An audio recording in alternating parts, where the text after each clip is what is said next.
Olá, tudo bem? Eu espero que sim. Meu nome é Jederson Freitas e hoje, 30 de junho, eu selecionei os seguintes destaques para o Notícias do Mundo de Segurança da Informação. Cerca de 140 organizações foram afetadas pelo hack ao MoveIT.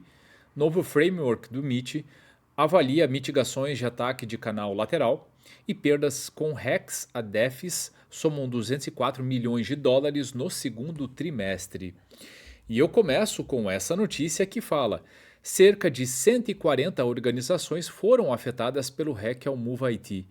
Cerca de 140 organizações conhecidas no mercado foram afetadas pelo hack ao MoveIT Transfer, que resultou na violação de dados e no comprometimento de informações pessoais de mais de 15 milhões de pessoas. O levantamento foi feito pela Msoft, que tem monitorado a campanha que explorou uma vulnerabilidade de dia zero ao aplicativo de transferência de arquivos gerenciado MFT da Progress Software para obter acesso a dados pertencentes a organizações que estavam usando a solução. Os hackers, conhecidos por operar o Ransomware Clop, assumiram a autoria dos ataques, alegando que foram o único grupo de ameaças a saber da vulnerabilidade de dia zero do MoveIT antes de ser corrigida.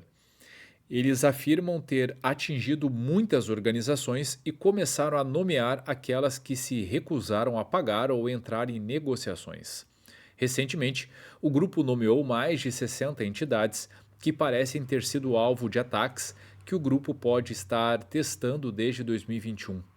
A lista inclui grandes organizações como Shell, que supostamente teve dados roubados, Siemens Energy, Schneider Electric, Universidade da Califórnia em Los Angeles, UCLA, Sony, EI, PricewaterhouseCoopers, Cognizant e Abivi. A Siemens Energy, Schneider Electric e EY confirmaram ter sido alvos. Do mesmo modo, a UCLA admitiu ao site Security Week que a vulnerabilidade foi explorada para obter acesso à sua plataforma MoveIT e disse que notificou as pessoas afetadas. A universidade disse, no entanto, que não via o ataque como um incidente de ransomware porque o malware de criptografia de arquivos não foi implantado no ataque. A UCLA disse também que não há evidências de que outros sistemas do campus tenham sido afetados. A lista inclui ainda o Departamento de Energia e o Departamento de Saúde dos Estados Unidos. O Departamento de Educação da cidade de Nova York e o Oregon DMV também confirmaram o ataque. Talvez para evitar uma ação mais pesada dos órgãos policiais e da inteligência americanos, os cybercriminosos publicaram em seu site que excluíram dados obtidos de mais de 30 organizações governamentais e relacionadas ao governo, dizendo que não estão interessados em tais entidades e enfatizando que sua motivação é puramente financeira. O grande ponto, e provavelmente quem acompanha aqui o canal diariamente sabe, que quase todos os dias tem uma matéria falando sobre a exploração da vulnerabilidade presente no software MoveIT Transfer. Basicamente, essa correção já foi disponibilizada há quase 2 meses. E ainda assim, empresas têm sido vítimas nos dias de hoje. O que significa isso? Significa, obviamente, há um número de empresas que foram atingidas antes da vulnerabilidade ser corrigida e antes mesmo dela ser publicada, dela ser divulgada. Mas há uma grande parte de empresas que foi atingida depois que a correção já estava disponibilizada. O que significa dizer que o processo de gestão de vulnerabilidades ainda continua ineficaz. Ele não consegue ser ágil o suficiente para dificultar ou diminuir a possibilidade de que ataques aconteçam. Recorrentemente eu falo, um dos grandes desafios dos times de segurança em qualquer tipo de empresa é criar ou modificar o processo de gestão de vulnerabilidades para que ele seja ágil. Uma vez identificada a vulnerabilidade, seja a partir da divulgação pública de que ela existe, seja a partir de testes, scans, análises que levem à informação de que existe uma vulnerabilidade, a correção precisa acontecer de uma maneira muito ágil.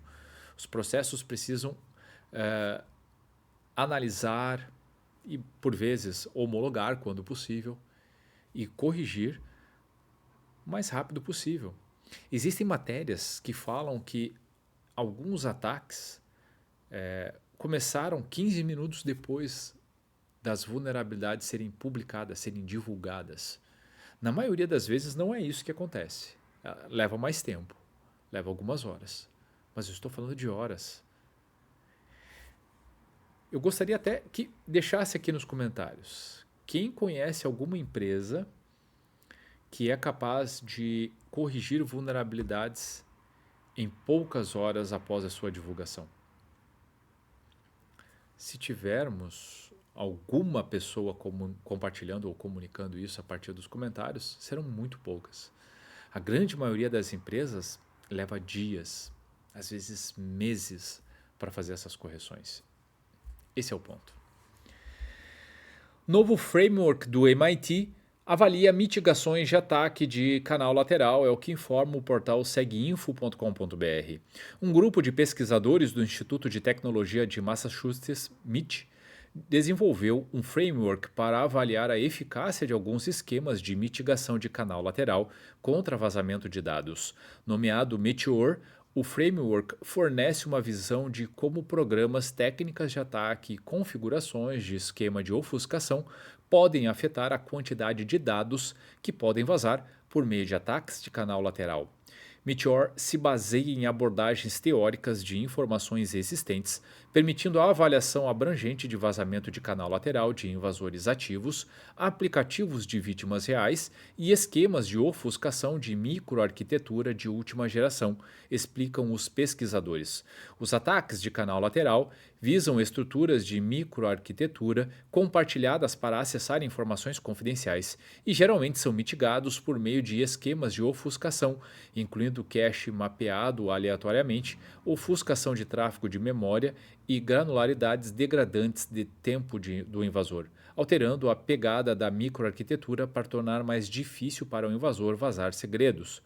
O Meteor, que se destina a avaliar essas defesas, pode ser usado com uma variedade de esquemas de ofuscação de microarquitetura, cortesia de um modelo de variável aleatória que incorpora os padrões de acesso da vítima e do invasor, a estruturas compartilhadas em um chip, para mapear o fluxo de informações através do esquema. Os pesquisadores usaram o framework para testar caches de substituição aleatória totalmente associativa ao proteger o AES contra ataques de ocupação de cache, esquemas Secured Caesar contra ataques probabilísticos primários e de sondagem e de ocupação de cache, e Camouflage, um esquema de ofuscação que visa canais efêmeros. Segundo os pesquisadores, o Meteor pode ser usado para identificar comportamento que não eram totalmente compreendidos antes, como o fato de que, sob certas configurações, um ataque PPP funciona explorando os efeitos de ocupação do cache em vez de depender de colisões direcionadas. O Meteor oferece contribuições importantes na descrição do fluxo de informações do canal lateral por meio desses esquemas para amplas classes de ataques, incluindo aqueles que utilizam canais laterais persistentes e efêmeros. Ao estender o trabalho existente da teoria da informação para quantificar esse fluxo, mostramos que o Meteor revela comportamentos interessantes de vazamento de esquemas de ofuscamento de última geração, observam os pesquisadores. E para aqueles que quiserem mais informações, eu sugiro entrar no portal seguinfo.com.br, procurar por essa matéria e, ao final dela, tem um link que vai justamente passar mais informações sobre o Meteor. Então, para quem tiver interesse, fica aí a dica sobre esse novo framework. E na última notícia de hoje, divulgado no portal cisoadvisor.com.br, perda com hacks a DEFIs somam 204 milhões de dólares no segundo trimestre. De acordo com o relatório da DEFI, fornecedora do Super App e solução antivírus para Web3, os hacks e golpes a redes de finanças descentralizadas, DeFi, no segundo trimestre aumentou quase 7 vezes na comparação com o mesmo período do ano passado, somando mais de 204 milhões de dólares, com 117 incidentes, contra apenas 17 entre abril e junho de 2022.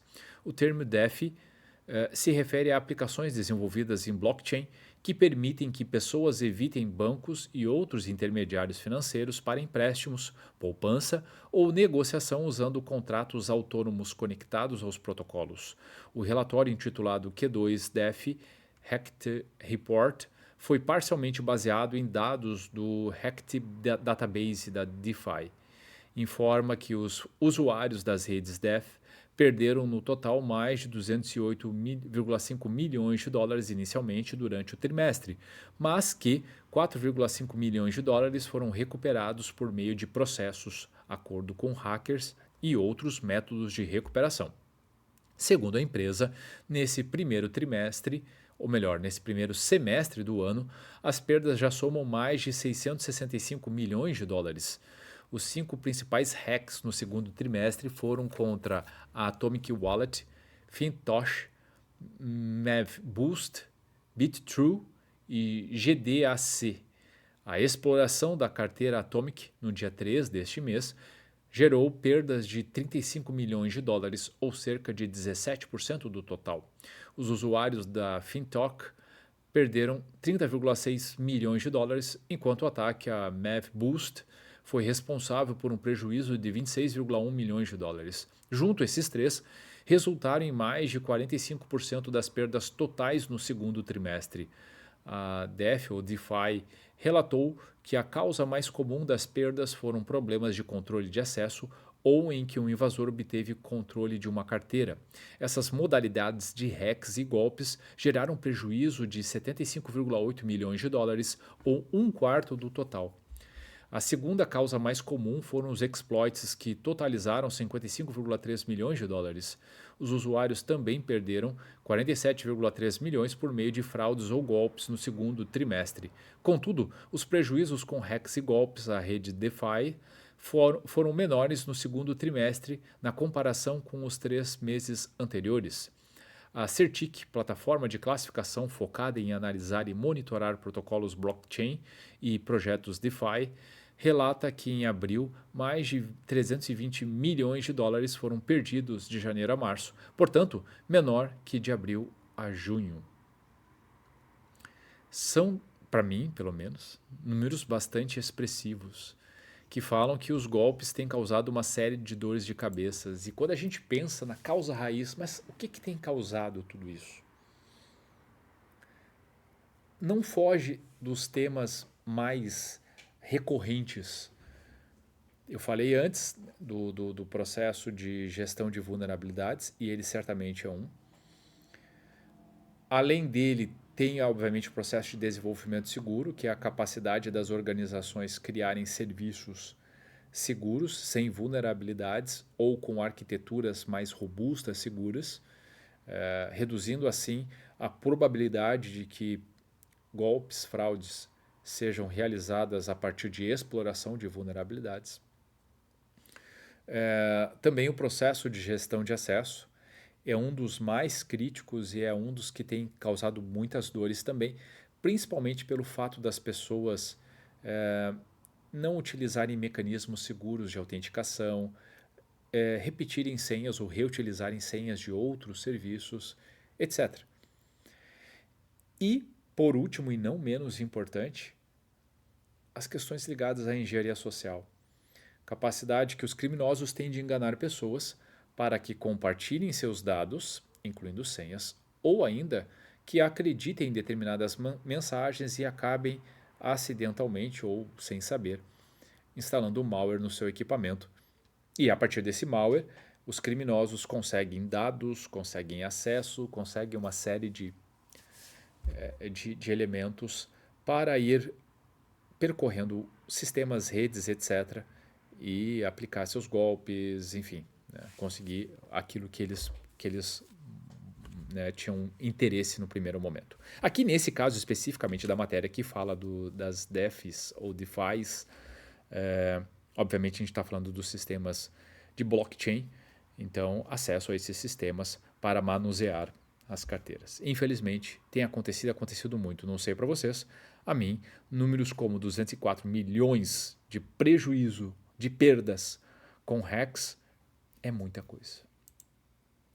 Bom, pessoal, o que eu tinha selecionado para hoje era isso. Espero sinceramente que vocês tenham gostado e se você gostou do conteúdo, se fez sentido para você, então curta, salve, compartilhe esse post ou marque a pessoa ou as pessoas que podem se beneficiar desse tipo de conteúdo. Eu tenho certeza que fazendo essas ações, podemos fazer a diferença trazendo mais cultura de segurança da informação.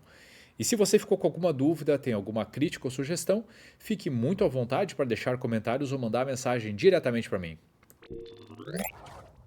Combinado? Ótimo dia, ótimo final de semana a todos e até a próxima.